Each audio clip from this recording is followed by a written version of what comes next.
안녕하십니까? 지혜의 샘에 오신 여러분을 환영합니다. 오늘 우리가 함께 나눌 이야기는 매우 흥미로우면서도 우리 신앙의 본질을 깊이 생각하게 만드는 주제입니다. 본격적인 이야기에 앞서 잠시 시간을 내어 구독과 좋아요를 눌러주시면 하나님의 은혜의 말씀을 더 널리 전하는 데 큰 힘이 됩니다. 이 영상을 통해 여러분의 삶에 하나님의 축복과 평안이 가득하기를 진심으로 기도합니다. 자, 그럼 이제 시작하겠습니다. 제가 이렇게 이야기를 시작해 보겠습니다. 피터 잭슨 감독이 영화 반지의 제왕을 망쳤습니다. 아마 반지의 제왕 영화를 사랑하는 팬들에게는 굉장히 도발적인 말로 들릴 겁니다. 하지만 잠시만 제 이야기에 귀를 기울여 주신다면 제가 왜 이런 주장을 하는지, 그리고 이야기가 우리의 신앙과 어떤 깊은 관련이 있는지를 증명해 보이겠습니다. 수십 년 동안 우리는 반지의 제왕 영화 없이도 J.R.R. 톨킨의 위대한 원작 소설만으로도 충분히 그 세계를 즐기고 사랑해왔습니다. 그러다 피터 잭슨 감독이 나타나 3부작 영화를 만들었죠. 약 3억 달러의 제작비는 전 세계적으로 30억 달러라는 엄청난 흥행 수익으로 돌아왔고, 영화는 평단의 극찬과 함께 수많은 상을 휩쓸었습니다. 그런데 왜 저는 그가 반지의 제왕을 망쳤다고 말하는 걸까요? 오늘 우리는 시각적 신학, 즉 눈으로 보는 신학에 대해 이야기할 것입니다. 백문이 불여일견이라는 말이 있듯이 우리는 이미지가 가진 강력한 힘을 잘 알고 있습니다. 특히 오늘날 우리는 그 어떤 세대보다 더 많은 이미지를 소비하며 살아갑니다. 그야말로 이미지의 홍수 속에서 살고 있죠. 기독교의 오랜 역사를 돌아보면 이미지는 복음의 역사를 돕는 데 사용되기도 했지만 반대로 복음을 가리고 우리의 신앙을 방해하는 데 사용되기도 했습니다. 오늘 저는 우리가 어떻게 하면 말과 그림을 함께 사용하여 진리를 설명하고 성도들을 굳건히 세울 수 있는지에 대해 이야기하고자 합니다. 이것이 바로 제가 말하는 시각적 신학, 즉 진리를 눈에 보이는 형태로 나타내는 것입니다. 제가 말하는 시각적 신학은 단순히 아름다운 성화나 종교 미술을 의미하는 것이 아닙니다. 그것은 기능적 예술입니다. 진리를 전달하고 설명하는 뚜렷한 목적을 가진 예술이죠. 오늘 제 이야기는 크게 두 부분으로 나뉩니다. 첫째, 우리 모두는 신학자다. 그리고 둘째, 어떻게 시각적 신학을 그리고 잘못 사용할 수 있는가입니다. 심지어 하나님께서 친히 어떻게 시각적 신학을 사용해 우리를 가르치셨는지도 살펴볼 것입니다. 그럼 첫 번째 주제부터 시작하겠습니다. 우리 모두는 신학자입니다. 이 자리에 계신 어떤 분들에게는 이 말이 매우 당연하게 들릴 수 있지만 어떤 분들에게는 아주 생소한 개념일 수 있습니다. 하나님께서는 우리 각 사람을 그분에 대한 진리를 아는 자로 부르셨습니다. 우리 각자는 하나님 앞에서 그분의 성품과 사역, 그분이 만드신 세상과 사람들에 대해 배우고 알아야 할 책임이 있습니다. 하나님을 아는 것보다 더 위대한 학문은 없습니다. 하지만 우리는 신학을 배우는 것에서 그쳐서는 안 됩니다. 우리는 또한 그것을 가르쳐야 합니다. 진리를 배우고, 알고, 가르쳐야 한다는 의미에서 우리 모두는 신학자인 것입니다. 제가 이 말이 어떤 이들에게는 생소할 것이라고 말한 이유는 우리가 지금 심각한 신학적 무지의 시대에 살고 있기 때문입니다. 저는 작가로서 매일 글을 쓰고 많은 사람들의 피드백을 받습니다. 그런데 정말 놀라울 정도로 많은 사람들이 기본적인 신학적 지식조차 갖추지 못하고 있다는 사실에 매번 놀라곤 합니다. 물론 가신앙을 가진 분들에게는 당연한 일입니다. 우리 모두는 처음에는 부족한 지식과 때로는 잘못된 교리에서 시작합니다. 시간이 지나면서 잘못된 생각은 교정되고 이해는 더욱 깊어지죠.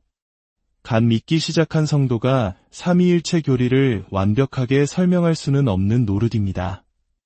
하지만 진짜 문제는 수년 혹은 수십 년간 신앙생활을 했다고 고백하면서도 여전히 신학에 대해 거의 아는 바가 없는 사람들이 너무나 많다는 것입니다. 이것은 매우 흔하면서도 비극적인 현실입니다. 사도행전 19장을 보면 바울이 에베소에 처음 도착했을 때의 이야기가 나옵니다. 그는 거기서 몇몇 제자들을 만나 이렇게 묻습니다. 너희가 믿을 때에 성령을 받았느냐? 그러자 그들이 대답합니다. 아니라 우리는 성령이 계심도 듣지 못하였노라. 제자들이라고 불렸지만 성령의 존재조차 알지 못했던 사람들입니다.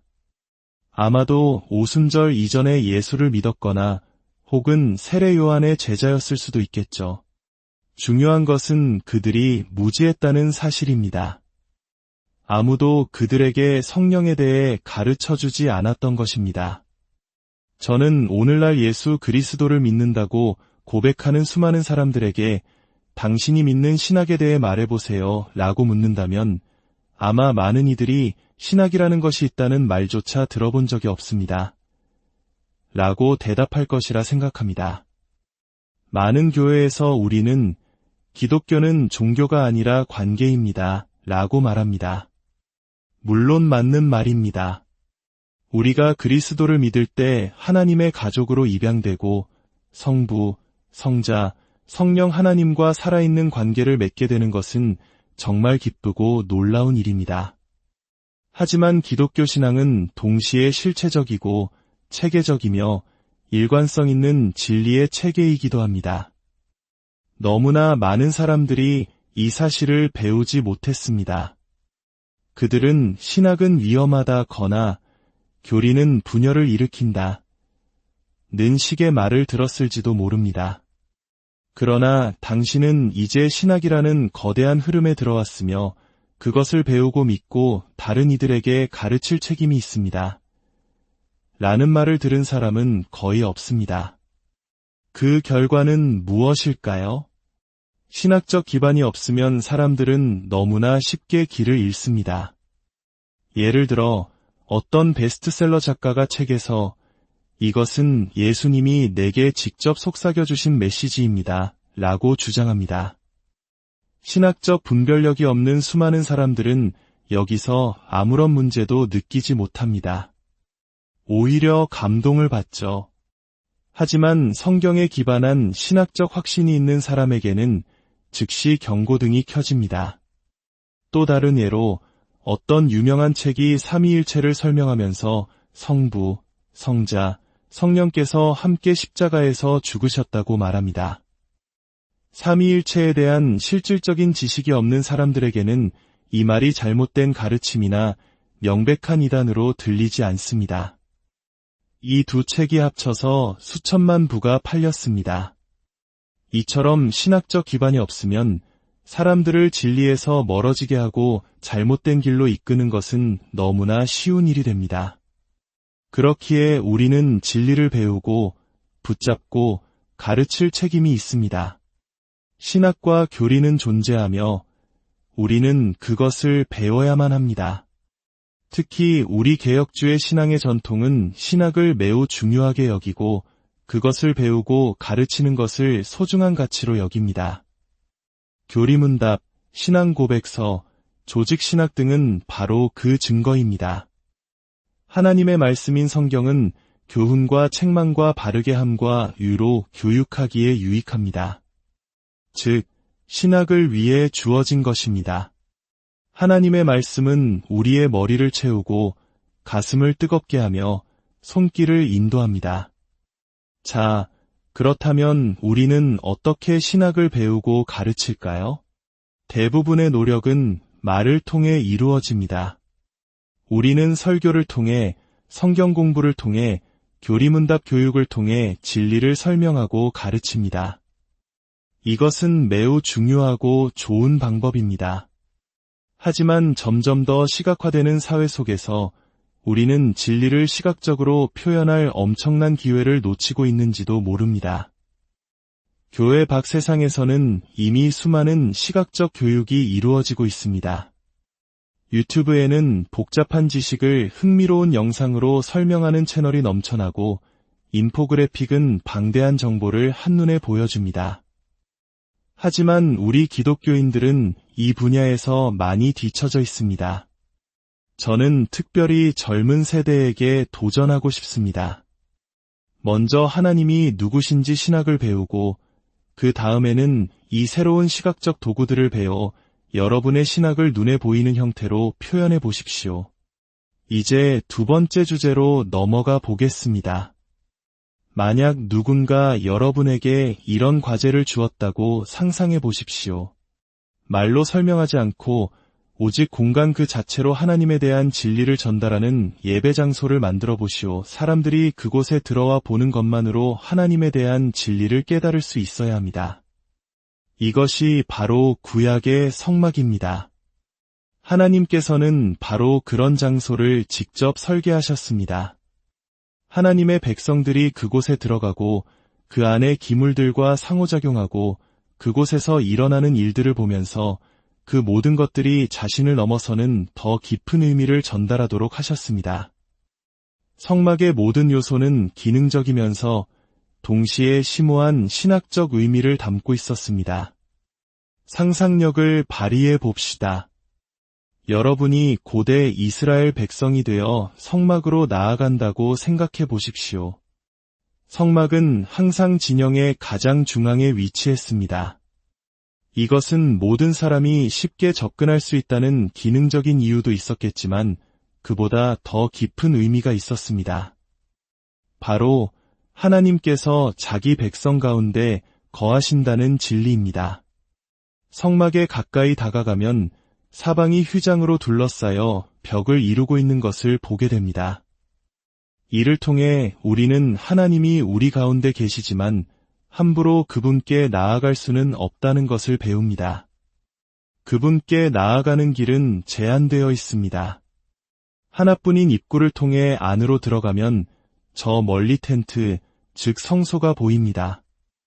여러분은 그곳에 들어갈 수 없다는 것을 압니다. 이것은 하나님께서 죄인된 인간과 구별되는 거룩한 분이심을 가르쳐줍니다. 죄인은 하나님의 임재 속으로 함부로 걸어 들어갈 수 없습니다. 단지 성막으로 걸어가는 그 짧은 과정 속에서 우리는 이미 하나님은 자기 백성 가운데 계신다. 하나님은 거룩하시다. 하나님께는 함부로 나아갈 수 없다. 하나님은 죄인을 용납하지 않으신다는 여러 신학적 진리를 시각적으로 배우게 됩니다. 성막이 영구적인 건물이 아니라 임시적인 텐트라는 사실조차도 우리가 아직 약속의 땅에 도달하지 않은 순례자임을 가르쳐줍니다. 뜰 안에서 동물이 제물로 바쳐지는 것을 보며 죄는 반드시 피의 대가를 요구하며 하나님의 진노가 달래져야 함을 깨닫습니다. 그리고 해마다 반복되는 제사를 보며 과연 영원한 제사는 없는 것일까? 라는 질문을 품게 됩니다. 제사장들이 물두멍에서 몸을 씻는 것을 보며 하나님께서 자기 백성을 정결하게 하기를 기뻐하신다는 사실을 배웁니다. 이것이 바로 시각적 신학의 완벽한 예입니다. 각 사물에 설명서가 붙어 있었던 것이 아닙니다. 제사장이 그 의미에 대해 설교한 것도 아닙니다. 하나님의 백성들은 그것을 보고 묵상하며 하나님의 시각적 신학, 즉 성막을 통해 하나님을 배워갔습니다. 이것이 바로 순수 미술과 기능적 예술의 차이입니다. 성막은 아름다움을 넘어 진리를 전달하는 기능을 했습니다. 하지만 우리가 시각적 신학을 잘못 사용하는 것을 경계하려면 반드시 고려해야 할 중요한 점이 있습니다. 우리는 성막을 통해 그것을 배울 수 있습니다. 하나님께서 성막에 두지 않으신 것은 무엇이었을까요? 성막에서 가장 눈에 띄게 없었던 것은 무엇이었을까요? 아마 지성소 가장 깊은 곳에는 하나님의 형상이 있어야 한다고 생각할 수도 있습니다.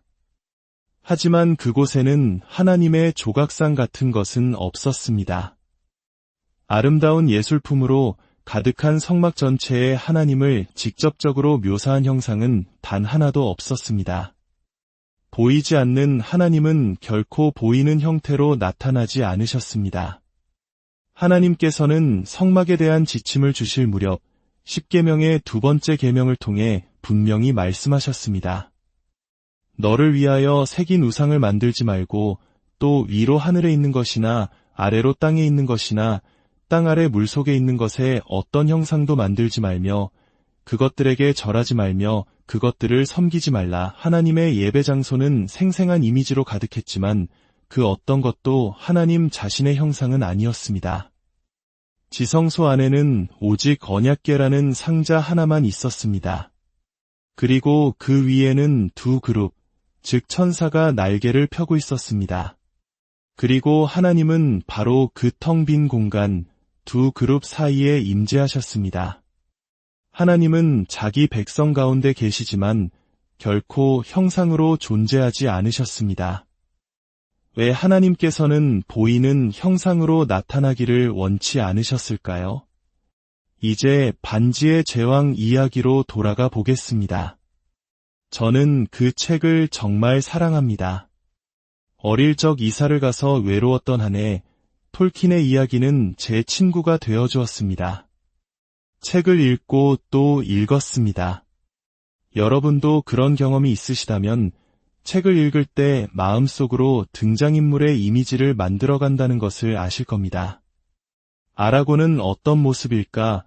프로도는 어떤 성격일까? 책을 읽으며 그들의 행동과 말을 통해 우리는 점차 그 인물에 대한 깊고 풍부한 이미지를 형성해갑니다.